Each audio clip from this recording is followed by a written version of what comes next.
Nous sommes en plein hiver et vous nous parlez de végétalisation. Je reconnais que c'est un peu paradoxal. On aime bien parler des jardins en été, le moment où on en profite davantage. Mais en ce moment, dans le 13e, il y a des choses très structurantes qui vont se passer, des vraies modifications pour nombre de nos quartiers, et donc c'était le bon moment d'en parler. Concrètement, la végétalisation du 13e, cela se traduit comment ? Alors concrètement, il y a beaucoup de projets déjà, pour commencer. Mais ça commence par créer des espaces verts nouveaux.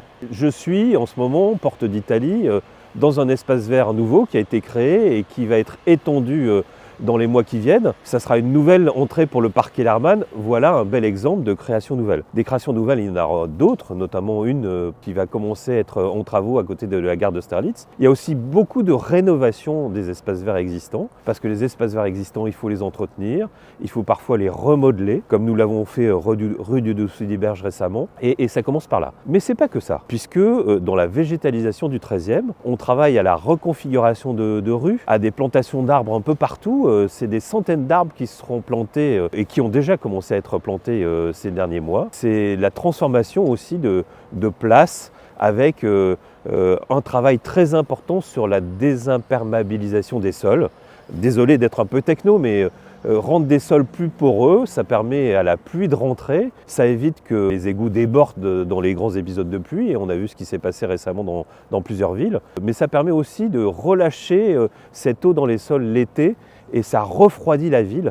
Refroidir la ville, ce sera quelque chose de très important pour les années qui viennent. Donc un usage pour les gens, une ville végétalisée, c'est une ville plus belle, mais aussi une vraie action sur le climat et les épisodes climatiques problématiques qui commencent à être à l'œuvre en ce moment, le réchauffement, mais aussi les épisodes pluvieux importants. Pour les espaces publics, y a-t-il des projets importants qui se dessinent ? Oui, il y en a certains qui ont été faits. Il y a pas mal de rues déjà qui ont été réaménagées, plantées, avec des jardinières, des rues aux enfants pour permettre aux petits et grands d'en bénéficier de manière beaucoup plus sympathique. Mais là, il y a des choses plus fortes qui démarrent avec l'aménagement de l'extension du parc de Choisy, relier le parc de Choisy et le terrain d'éducation physique qui est juste de l'autre côté de la rue. Ça va faire un grand poumon vert pour le 13e. Il va y avoir aussi le réaménagement de la place nationale et de la rue nationale. Là aussi, beaucoup de plantations d'arbres, mais aussi la création d'un espace vert nouveau. Il va y avoir le réaménagement de la petite ceinture, enfin l'ouverture de la petite ceinture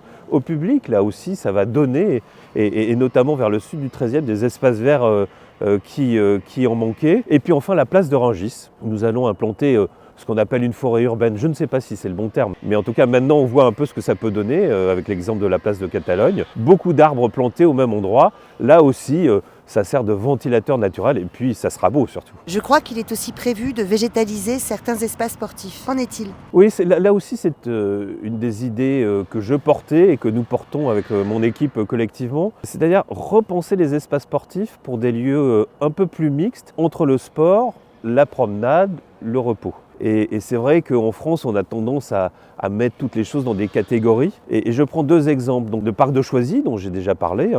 Là aussi, relier l'espace sportif et le parc, ça donne des lieux de promenade beaucoup plus importants, beaucoup plus agréables, beaucoup plus partagés, où les parents peuvent aller de l'un à l'autre. Mais en ce moment, on est en train aussi de travailler sur Carpentier. Carpentier, c'est un grand stade très important. Évidemment, on ne touchera pas à la partie sportive, mais on peut revégétaliser Carpentier, qui sera plus simplement le stade Carpentier, mais le parc sportif Carpentier, et donc ouvert aux joggeurs évidemment, mais aussi aux promeneurs, aux gens qui veulent se reposer.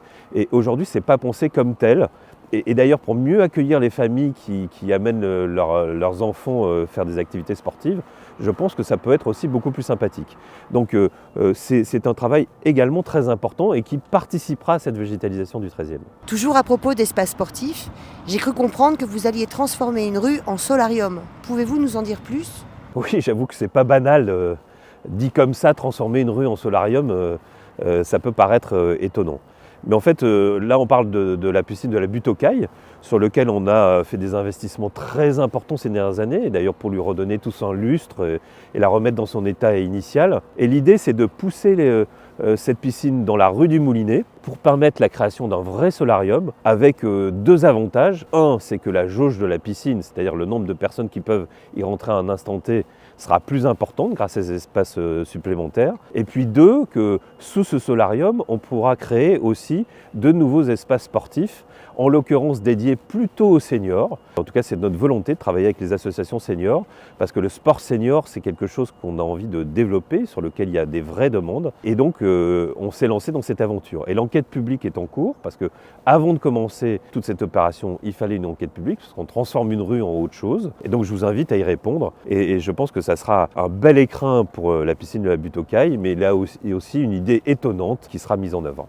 Pourquoi avez-vous souhaité tourner cette interview dans le jardin Laure-Albin Guillot ? Pourquoi ? Parce que ce nouveau quartier de la Porte d'Italie, je le trouve particulièrement réussi. Particulièrement réussi en termes d'urbanisme. Et parce que c'est pas que ce jardin intérieur qui est réussi, c'est aussi les immeubles qui m'entourent. On a transformé la vie des gens. Et c'est ça qui est intéressant pour un maire, c'est d'essayer de transformer la vie des gens. Ils avaient des logements qui n'étaient pas très accessibles, avec des emmarchements, des escaliers, des logements très contraints. Maintenant, des logements beaucoup plus agréables. Ils ont quasiment tous des balcons qui donnent pour beaucoup d'entre eux sur ce jardin ou sur le parc Kellermann. Moi, quand je vois la vie des gens améliorée, je pense que le job est correctement fait. Le dernier journal municipal, La nature au cœur de l'arrondissement, est-il le prolongement de cette vidéo ?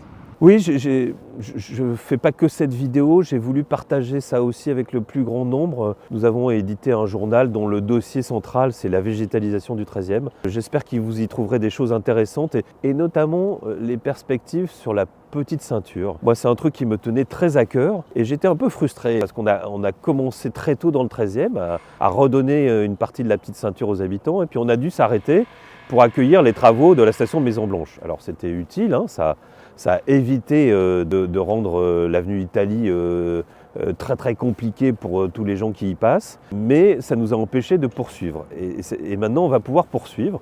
Donc très prochainement, il y aura des aménagements sur déjà un premier tronçon de la petite ceinture, et puis ensuite d'autres tronçons, et j'espère l'accès de la station de Maison-Blanche directement par la petite ceinture, c'est ce qu'on est en train d'étudier techniquement en ce moment. Redonner la petite ceinture à la promenade, c'est donner des espaces verts importants pour les riverains, et je pense que c'est une perspective très intéressante.